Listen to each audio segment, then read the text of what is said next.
Lately, YouTube has been telling me that regular viewers aren't watching as often. Let's change that. How do we change it? Simple. I make content that all of you want to see, and I think today I've got something pretty fantastic. Who here knows about the rising Twitter celebrity known as Mario Nawfal? Anyone? Yes, no, from my coverage, maybe? Yeah, okay, cool. How about Elon Musk? Yeah, a lot more people know that name, don't they? Well, these two celebrities, one famous on a global scale, probably going down in human history, the other riding coattails and leeching success from him, are becoming eerily well connected. You see, Elon Musk, after his semi-recent Twitter buyout, has leaned in hard on the angle of what's called citizen journalism. Running parallel to this, Mario Nawfal has risen to stardom on the platform by running what's called Twitter Spaces, with millions and millions of views, regarding contemporary issues, pop culture topics, and, most importantly, breaking news. Like when he said that Damar Hamlin was dead. In essence, Mario has become the poster child of Twitter, and like it or not, Elon Musk directly put him there. There are a lot of interactions between them, starting out with replies and memes, but culminating in direct recommendations publicly by Elon Musk to watch Mario's coverage of a potential Russian coup. That's an entirely separate issue, one I don't even want to get into right now because of the complexity. I have some strong opinions, of course, but right now they're just that, opinions. But the point remains. Through a multitude of online exchanges, Elon Musk has essentially turned Mario Nawfal into the public face of Twitter journalism. I'll keep this part brief because the reality is there could be a feature-length documentary about the illicit activities of Mario Nawfal, and there probably will be. I have done many prior videos on the topic with internal documents, executive testimony, inside sources, and more. There are clients who allege they were ripped off, employees who allege they were never paid, investors who claim to have had their money stolen, and more shady endeavors than I could ever possibly count. A playlist of it all is linked down below in the description, and I welcome anyone interested to go and watch it for themselves. That said, today I need to be a bit more focused, if you will. The scope of this video will be relegated to botting on Twitter, and for some that may seem inconsequential, but when the world's richest man is promoting a rapidly growing online celebrity as the public-facing standard of citizen journalism on a platform with hundreds of millions of users, well, I believe that such a person should be critically evaluated and scrutinized rather than blindly followed. This is where we need some context, because without it, nothing would really make any sense. A while back, I actually interviewed Mario myself. I talked to him for a total of maybe 2+ hours, and he said a lot of things that were not true. Some of them I've covered, some of them I haven't, but for this, we need to watch a section of that interview. Here it is in its entirety. Have you ever botted your personal Twitter account? No, man. I You've don't never know how. botted your Twitter account? No, your personal. I'm not talking about the round table with the viewers. I know about the giveaway structure, whatever. I'm not talking about that. I'm talking about your personal Twitter account. Have you ever botted that account? No, no. But I can tell you what I do know. You want me to tell you everything I know, and then you can ask your questions? Because I might One more answer question some of before you. that. Do you know what Win.Solutions is? Did you watch the most recent Um, video I have? yeah. So I asked afterwards. So it's one of the agencies we use, one of many. Okay. So it's not botting. Well, And were you ever so trying to offer a botting service to your clients at IBC? no, man, not that I know of. So are you saying that the document I have is fabricated? No, it wouldn't be because I'm sure you verified it. You can show it to me. But as far as I know, we've never offered a botting service. We've never botted our Twitter. I can tell you some things that you might want to point out, though. Okay. Yeah, by all means, go ahead.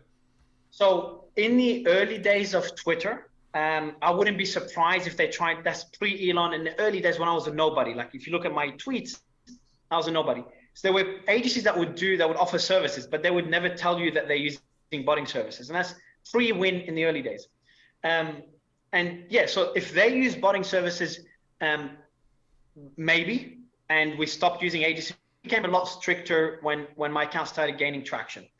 So that's number one. Number two, I was asked at one stage, Mario, there's an agency, because I was approached by a lot of agencies when I blew up. Hey, do you want to do botting? Well, in the early days, especially in the early days, months pre-Elon.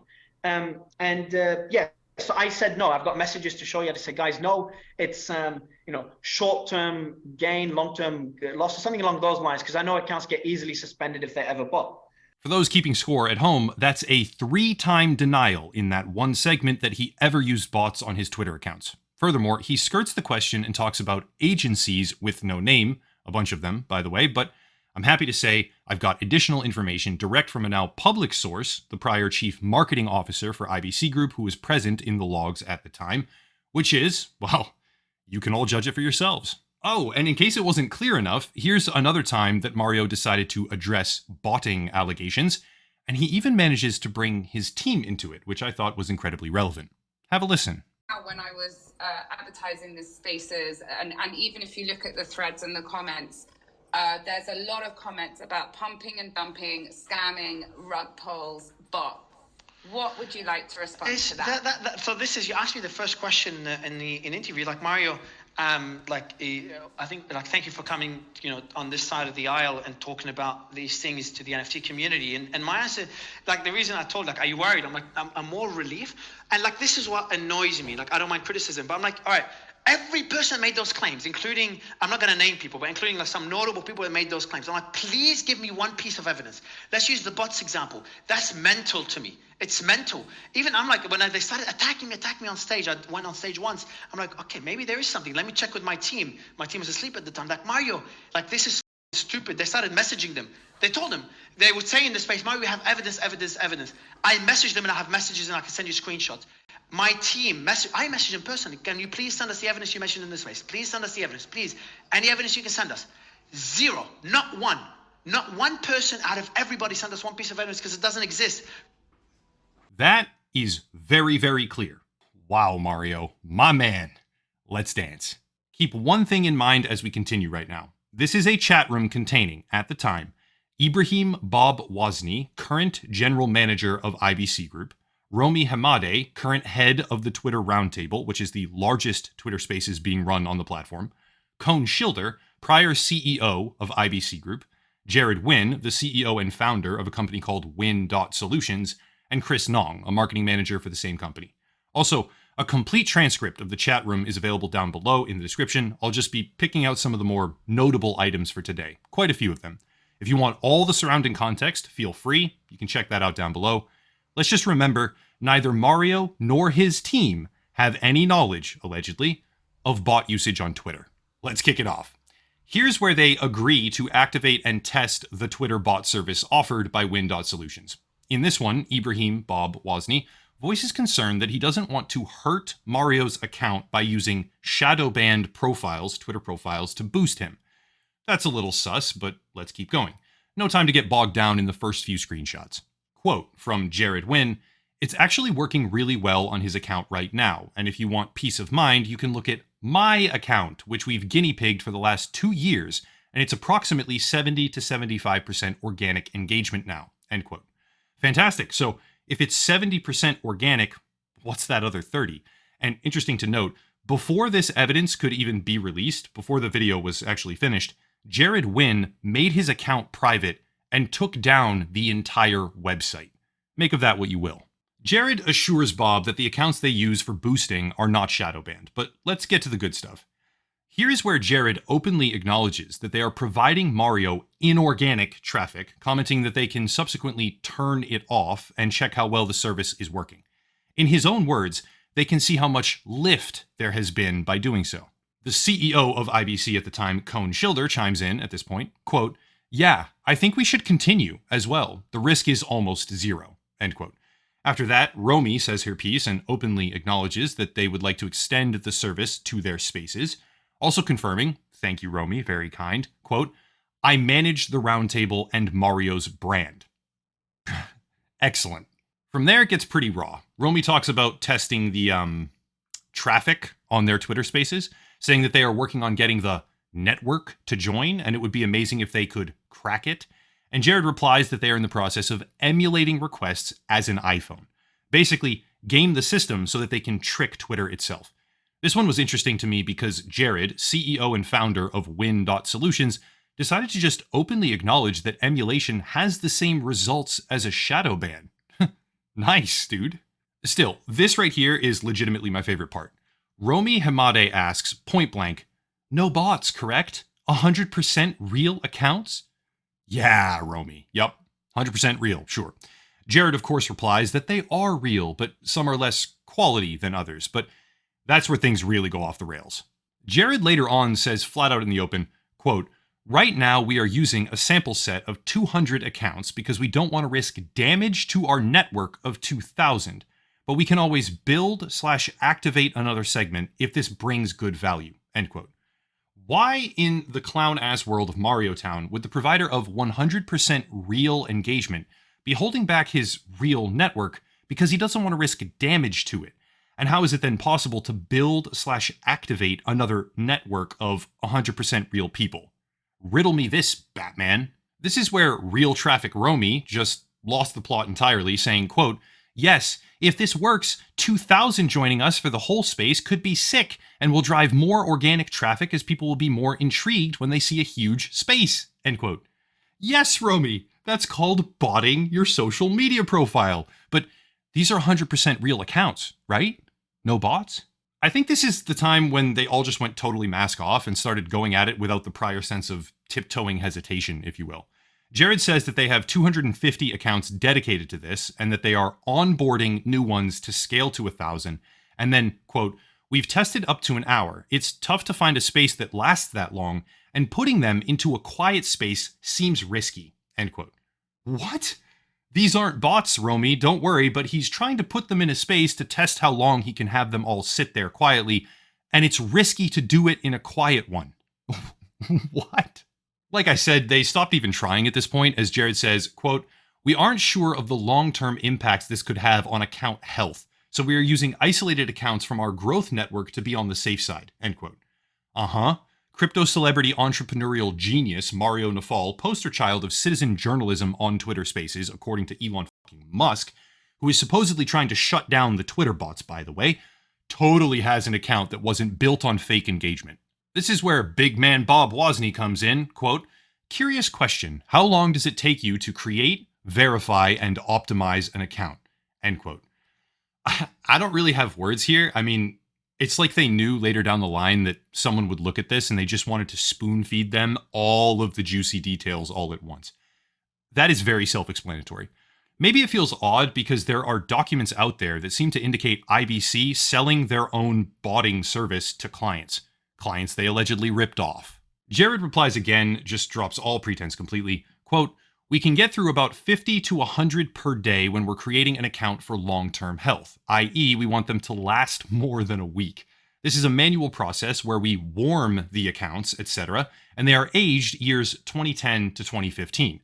We also have an automatic flow where we can create 100 accounts per 10 to 20 minutes, and the accounts are formatted with NFT profile pics, bios, etc., but as they are created same day and will have no Twitter history, it looks a bit suspicious, and we don't like to subject our client's brand to this risk.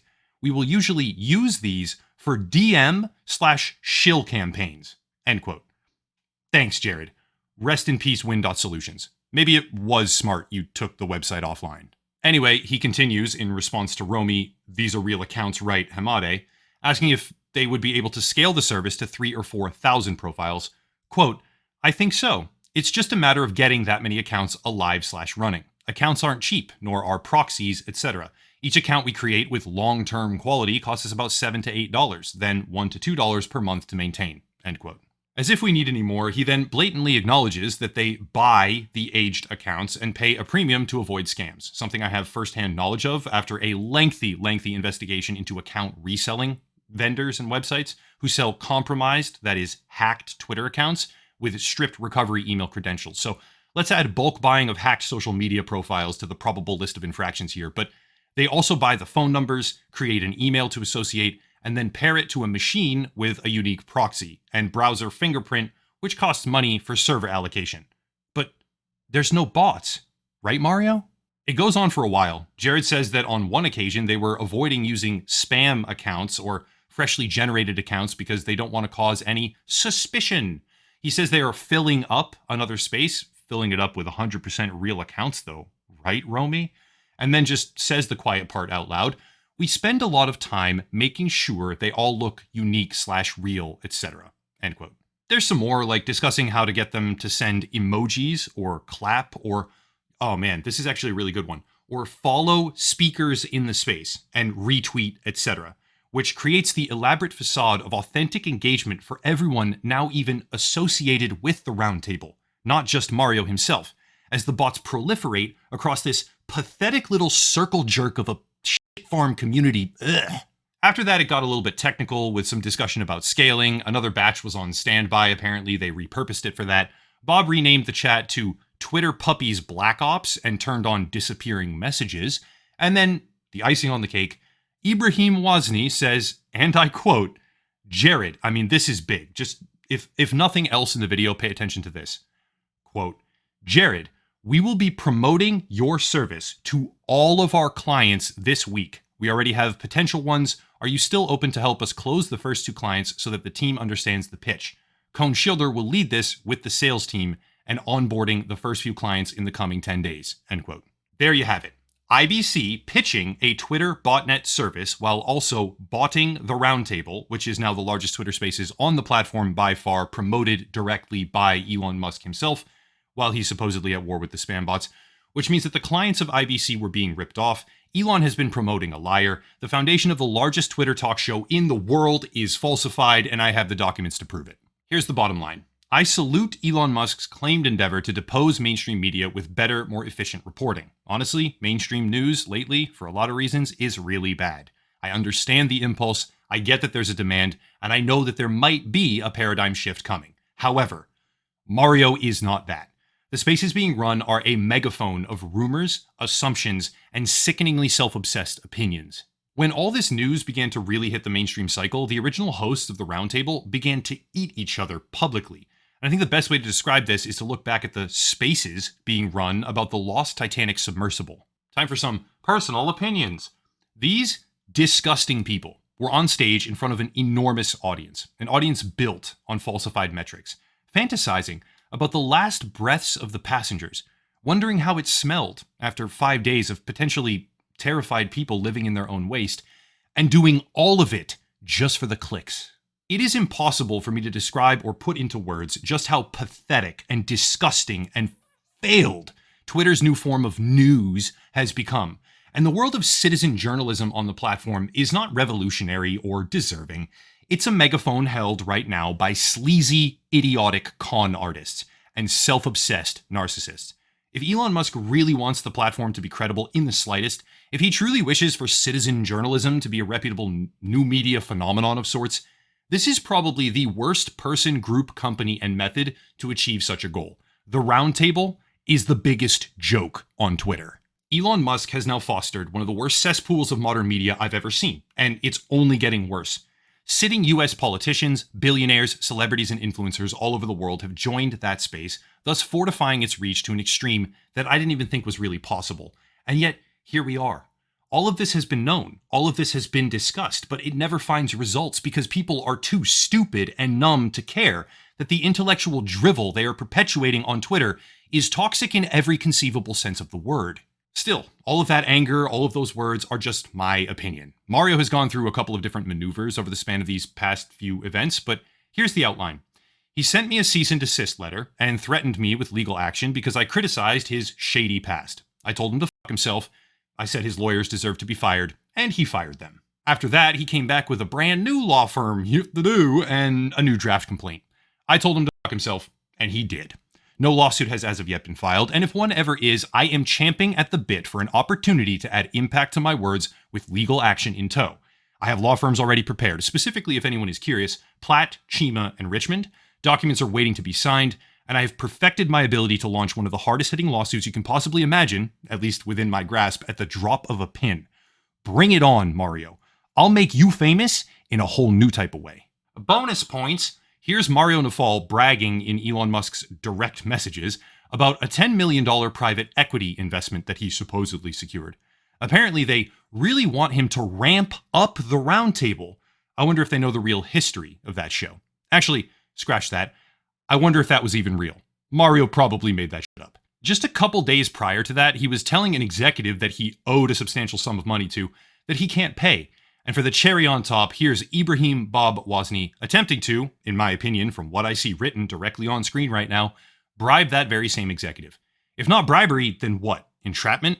What is it when you owe someone money, you have acknowledged that you owe them money, but you turn around and say, how much money do you want from me to stop posting things that are true about me? I would happily tune in and signal boost any reputable lawyers who want to talk about all this. I welcome that. Also, Mario is now the central figure in Killer Whales, which is the crypto community's brain-dead pissant version of Shark Tank.